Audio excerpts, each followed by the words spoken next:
નમસ્કાર વિદ્યાર્થી મિત્રો, આજે આપણે ખનિજ આધારિત જે ઉદ્યોગો છે એમનો અભ્યાસ આપણે કરવાનો છે। એ પહેલા તાસ નંબર 4 માં આપણે કૃષિ આધારિત જે ઉદ્યોગો હતા એ ઉદ્યોગોનો આપણે અભ્યાસ કર્યો।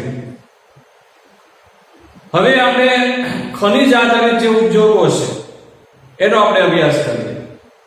તો ખનિજ આધારિત ઉદ્યોગ એટલે શું? તો જે ઉદ્યોગોને ચલાવવા માટે કાચા માલ તરીકે ખનિજોની જરૂર પડતી હોય એવા ઉદ્યોગોને આપણે ખનિજ આધારિત ઉદ્યોગો કહી શકાય। તો એવા ઉદ્યોગો ક્યાં છે કે જેને ચલાવવા માટે, આ ઉદ્યોગને ચલાવવા માટે આપણે કાચા માલ તરીકે ખનિજોની જરૂર પડે।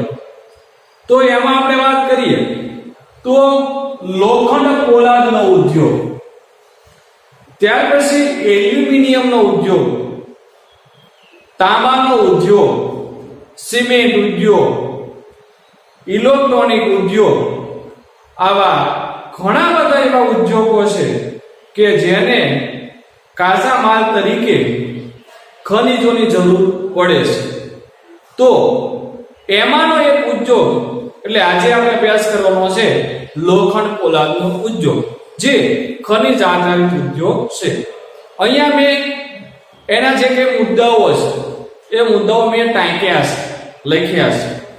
એ મુદ્દા આપણે જોતા જઈએ તો લોખંડ અને પોલાદ ઉદ્યોગ આધુનિક ઔદ્યોગિક અને આર્થિક વિકાસની ધરી સમાન છે। જો આ જે લોખંડ પોલાદનો જે ઉદ્યોગ છે એ આધુનિક જે ઉદ્યોગો છે, વર્તમાન સમયના જે ઉદ્યોગો છે અને જે આપણા જે દેશનો આર્થિક વિકાસ છે, આર્થિક વિકાસની ધરી સમાન છે। કેવા સમાન? ધરી।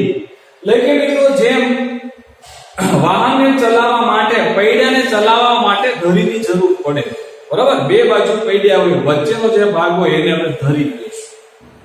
એટલે આ લોખંડ પોલાદનો જે ઉદ્યોગ છે એ મિત્રો આધુનિક જે ઉદ્યોગો છે અને દેશનો જે કે આર્થિક વિકાસ, આર્થિક જે વિકાસ છે એ આર્થિક વિકાસની ધરી સમાન આ ઉદ્યોગ ગણાય છે।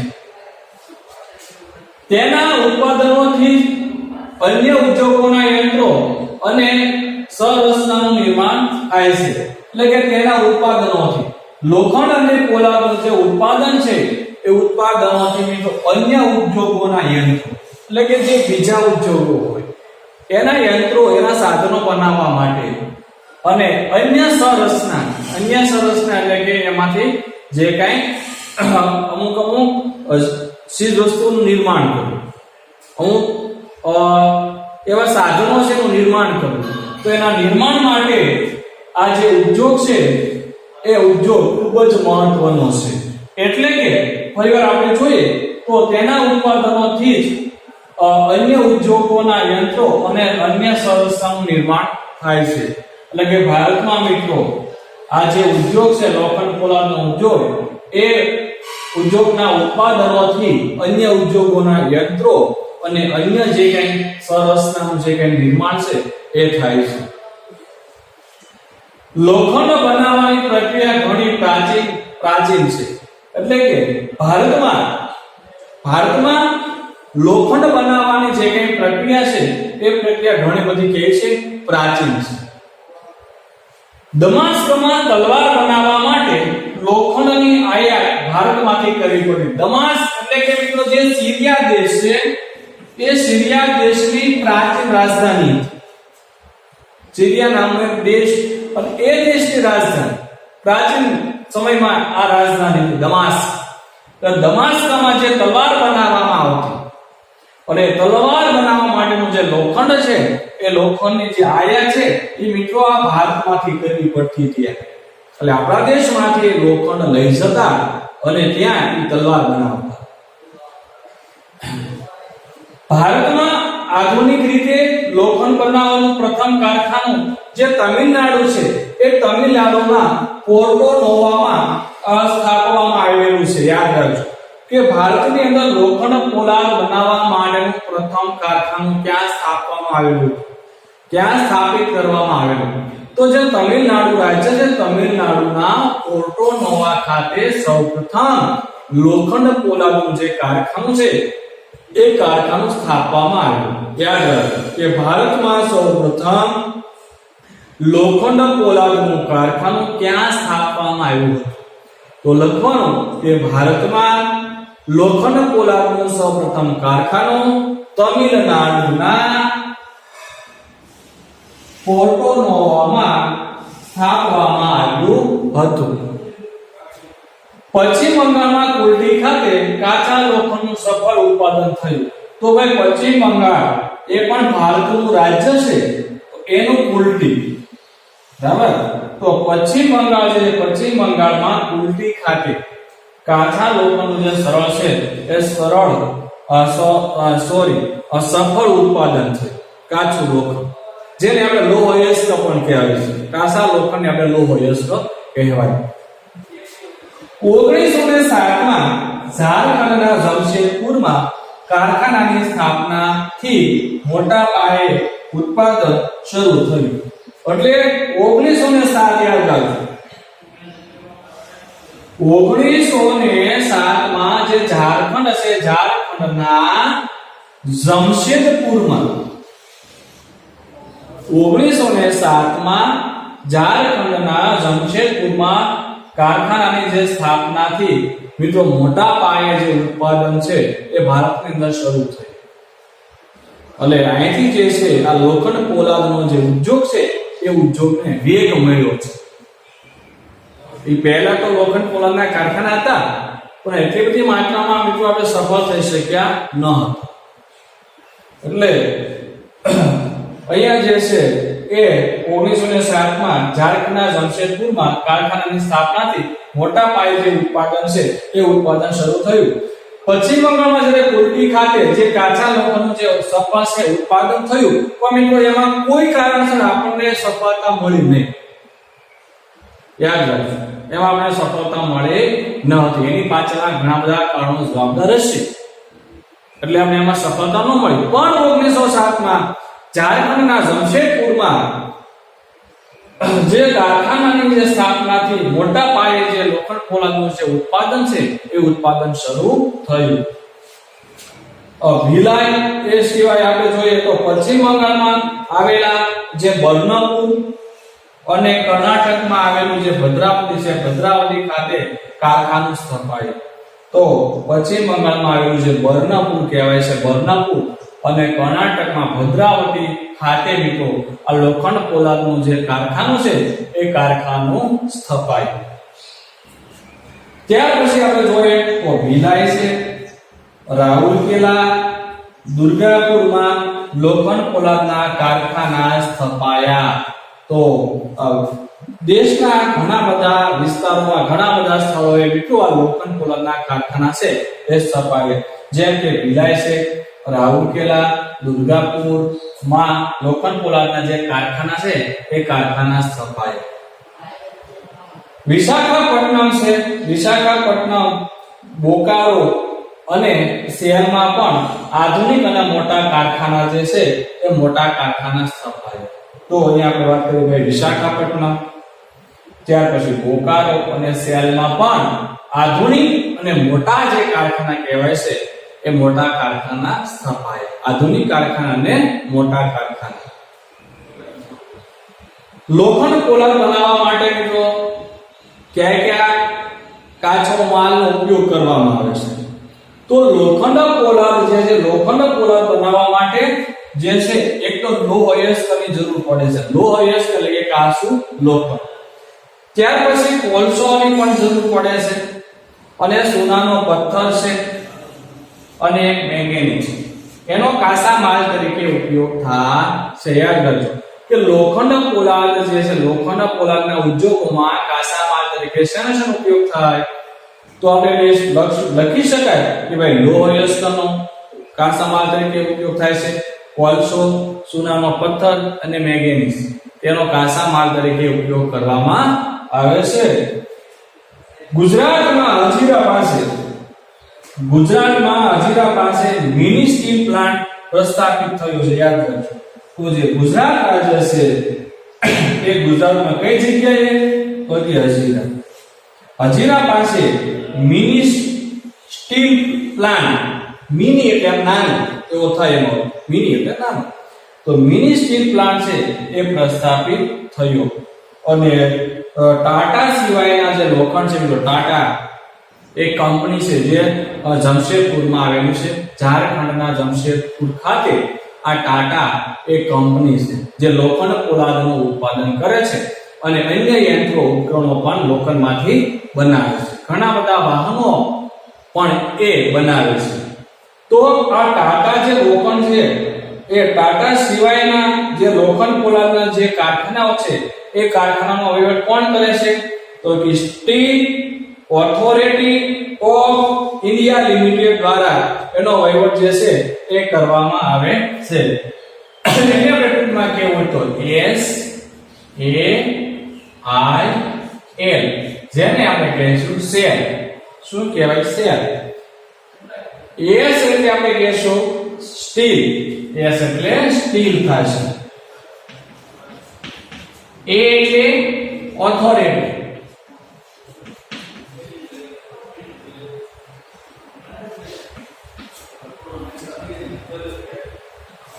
I એટલે ઓફ અને ઓફ ઇન્ડિયા, I એટલે ઇન્ડિયા થશે પણ એને મતલબ ઓફ ઇન્ડિયા, અને L એટલે લિમિટેડ, L એટલે લિમિટેડ. આ મિત્રો એક શું છે? એક સંસ્થા છે જે લોખંડ પોલાદના કારખાનાનો વહીવટ કરે છે. વહીવટ આને સોંપવામાં આવેલો છે. ટાટા લોખંડ જે છે, ટાટા સિવાય લોખંડ પોલાદના જે કારખાના છે એ કારખાનાનો જે વહીવટ છે એ આ સેલ એટલે કે steel authority of India limited કરે છે. બરાબર? S એટલે સેલ, A એટલે ઓથોરિટી, I એટલે કે ઓફ ઇન્ડિયા, L એટલે લિમિટેડ. તો મિત્રો આપણે વાત કરી ખનિજ પર આધારિત એક ઉદ્યોગ એટલે કે લોખંડ અને પોલાદનો ઉદ્યોગ. તો યાદ રાખજો કે સૌપ્રથમ લોખંડ પોલાદનું જે કારખાનું છે એ ક્યાં સ્થાપવામાં આવ્યું હતું? પ્રથમ કારખાનું તો કે તમિલનાડુના પોર્ટો નોવામાં સ્થાપવામાં આવેલું હતું.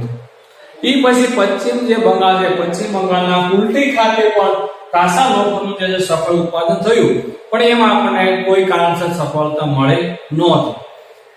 અને 1907માં ઝારખંડના જમશેદપુરમાં મિત્રો લોખંડ પોલાદનું જે કારખાનું ચાલુ હતું ત્યારથી પછી આ ઉદ્યોગને વેગ મળ્યો છે એમ કહી શકાય. તો આપણે વાત કરી લોખંડ પોલાદ ઉદ્યોગની.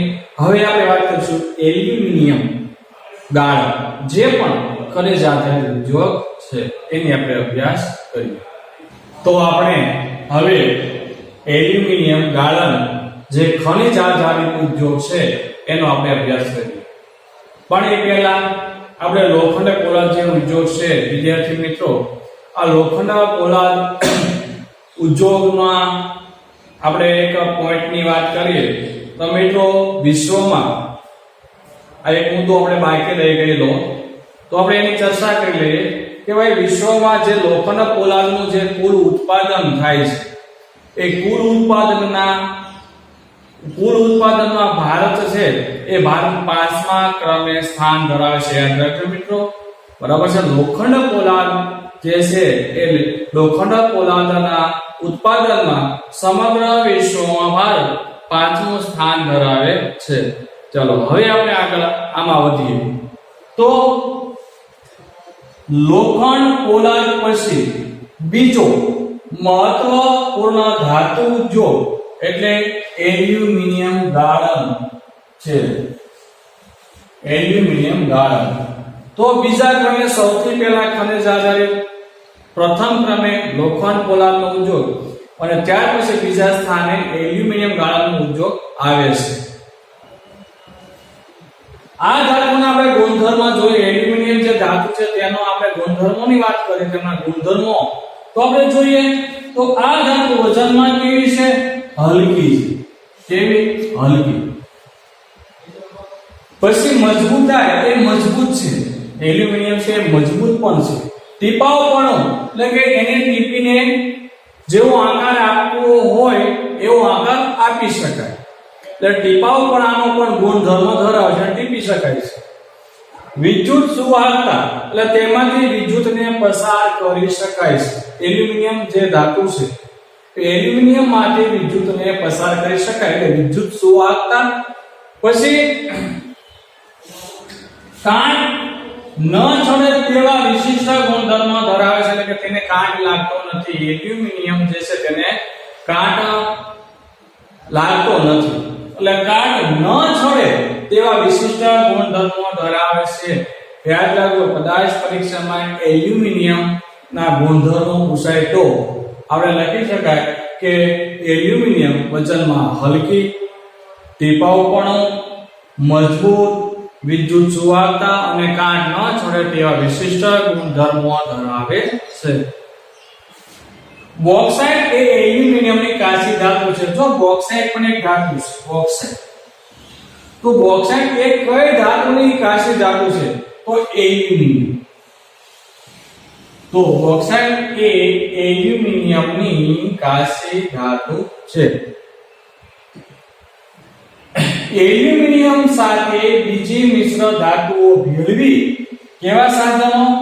તો કે મોટર, રેલવે, હવાઈ જહાજ અને યાંત્રિક સાધન બનાવવામાં, યાંત્રિક જે સાધનો છે, યાંત્રિક સાધનો એટલે કે યંત્રો બનાવવા માટેના સાધનો એના માટે ઉપયોગી છે.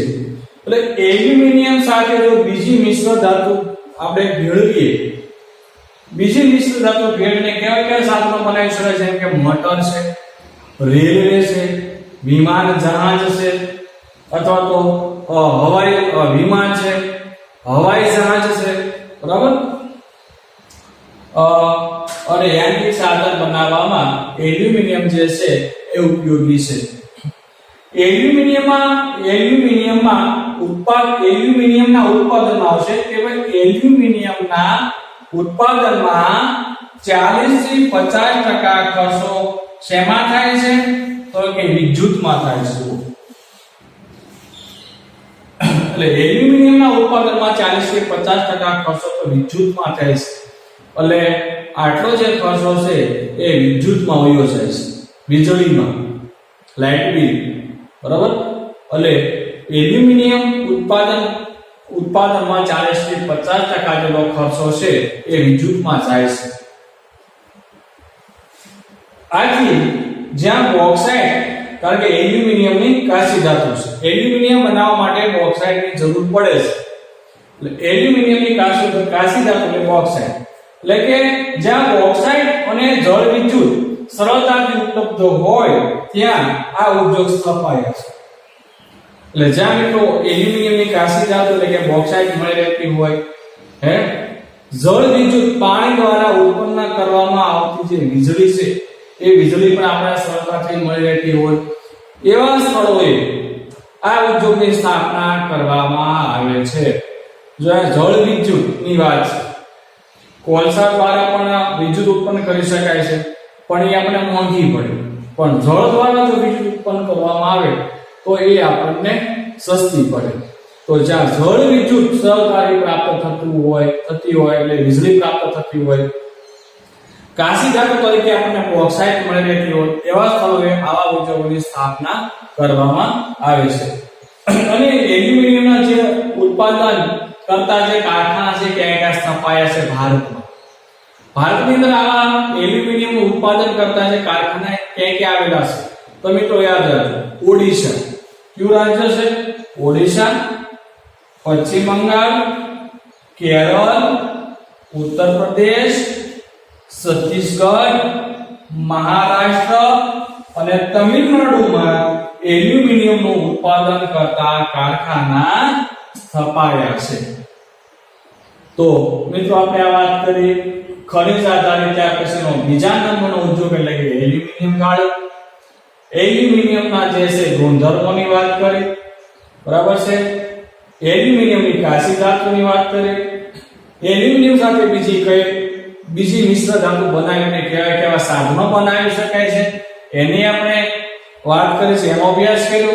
ત્યારબાદ એનો ખર્ચ કે ભાઈ એલ્યુમિનિયમના ઉત્પાદનમાં 40 થી 50% ખર્ચો જે છે વિદ્યુત ઉત્પાદનમાં એટલે કે વિદ્યુતમાં જાય છે એની આપણે વાત કરી, એનો અભ્યાસ કર્યો. ત્યાર પછી આપણે જે છે એ કયા સ્થળોએ એના જે કારખાના છે સ્થાપિત કરવામાં આવે છે એની આપણે વાત કરી. તો કે જ્યાં બોક્સાઇટ અને જ્યાં જળ વિદ્યુત સરળતાથી મળી રહે તેવા સ્થળોએ એલ્યુમિનિયમના કારખાના સ્થાપિત કરવામાં આવ્યા છે અથવા સ્થપાયા છે. અને ભારતની અંદર કયા કયા રાજ્યોમાં એલ્યુમિનિયમના જે ઉત્પાદનના જે કારખાના છે એનો આપણે અભ્યાસ કર્યો.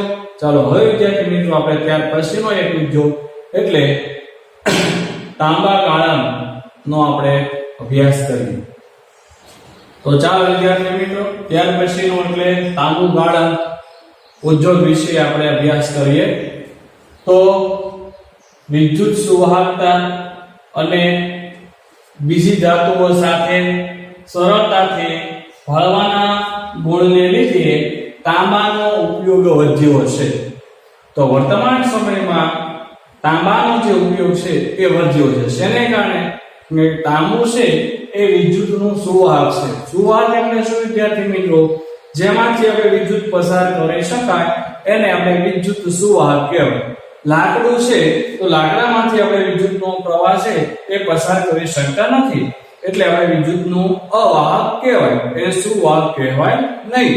તો તાંબુ છે એ વિદ્યુતનું સુવાહક અને બીજી ધાતુ સાથે મિશ્ર થઈ જવાનો ગુણધર્મ ધરાવે છે, એની સાથે ભળી જવાનો ગુણધર્મ ધરાવે છે. એને કારણે મિત્રો તાંબાનો જે ઉપયોગ છે એ તાંબાનો ઉપયોગ વધ્યો છે. તેમાંથી આપણે કેવા કેવા સાધનો બનાવી શકાય એની આપણે વાત કરીએ તો શું બનાવવા માટે ઉપયોગી છે? તો એક તો વિદ્યુત ઉદ્યોગ, વિદ્યુતના ઉદ્યોગોમાં તાંબુ વપરાય છે. ત્યાર પછી રેફ્રિજરેટર છે, રેફ્રિજરેટર, એર કન્ડિશનર જે ઠંડી આપતા સાધન. પછી ઓટોમોબાઈલ છે, ઓટોમોબાઈલ એટલે કે જે કઈ વાહનો છે એ વાહનોમાં. રેડિએટર છે, બરાબર, રેડિએટર. પછી ઘર વપરાશના જે કઈ વાસણો છે એ વાસણો વગેરે સાધનોમાં તાંબુ છે એ તાંબુ ઉપયોગી છે. તો તાંબાનો ઉપયોગ ક્યાં થાય છે? તો એક તો આપણે વાત કરીએ કે વિદ્યુતના ઉદ્યોગો,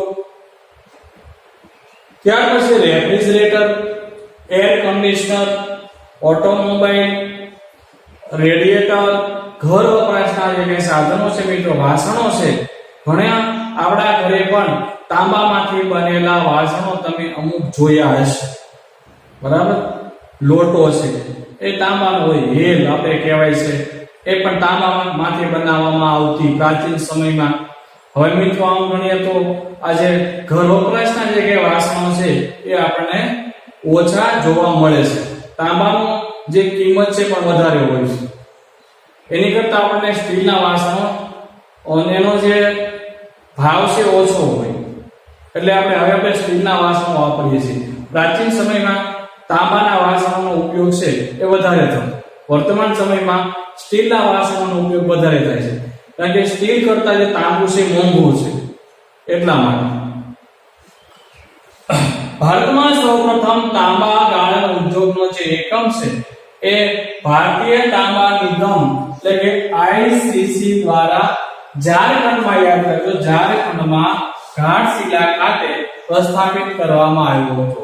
તો સૌપ્રથમ તાંબા ગાળણનો ઉદ્યોગ છે ક્યારે શરૂ થયો, કોના દ્વારા? તો અહીંયા છે કોઈ ભારતીય તાંબા નિગમ, આઈસીસી. આઈ એટલે કે ઇન્ડિયન, સી એટલે કે કોપર. તાંબાને આપણે શું કહેવાય? કોપર કહેવાય. શું કહેવાય? Copper. COPPER, copper.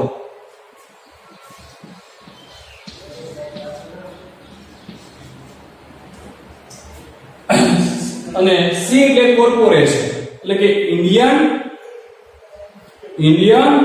Copper corporation, એટલે ગુજરાતીમાં આપણે કેવું હોય તો ભારતીય તાંબા નિગમ દ્વારા મિત્રો ઝારખંડમાં ઘાટશિલા ખાતે છે આ ઉદ્યોગને પ્રસ્થાપિત કરવામાં આવ્યો હતો. કોના દ્વારા? તો કે ભારતીય તાંબા નિગમ દ્વારા ઝારખંડના ઘાટશિલા ખાતે મિત્રો સૌપ્રથમ તાંબા ગાળવાનો જે ઉદ્યોગ છે એ પ્રસ્થાપિત કરવામાં આવ્યો હતો. પ્રસ્થાપિત કરવામાં આવ્યો હતો એટલે કે સ્થાપિત કરવામાં આવ્યો.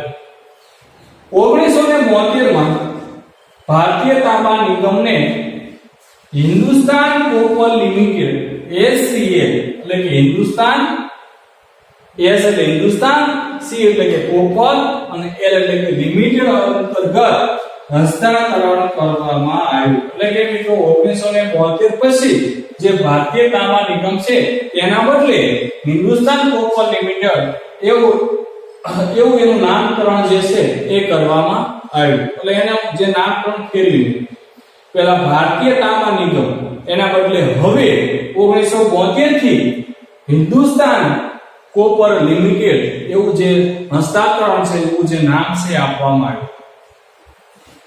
આજે હિન્દુસ્તાન કોપર લિમિટેડ ઉપરાંત ખાનગી ક્ષેત્રોમાં પણ તાંબાનું ઉત્પાદન કરવામાં આવે છે. તો મિત્રો આ હિન્દુસ્તાન કોપર લિમિટેડ તો તાંબાનું ઉત્પાદન કરે છે, એ સિવાય એવા ખાનગી ક્ષેત્રોમાં પણ તાંબાનું જે ઉત્પાદન છે એ તાંબાનું ઉત્પાદન થાય છે.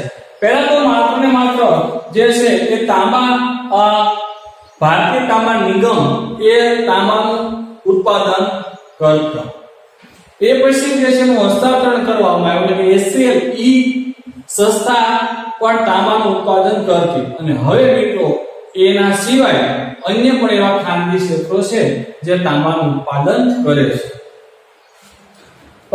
તેમ છતાં મિત્રો ભારતમાં પોતાની જરૂરિયાતનું ઉત્પાદન ન થતું હોવાથી વિદેશમાંથી આપણે તાંબુ છે એ આયાત કરવું પડે છે.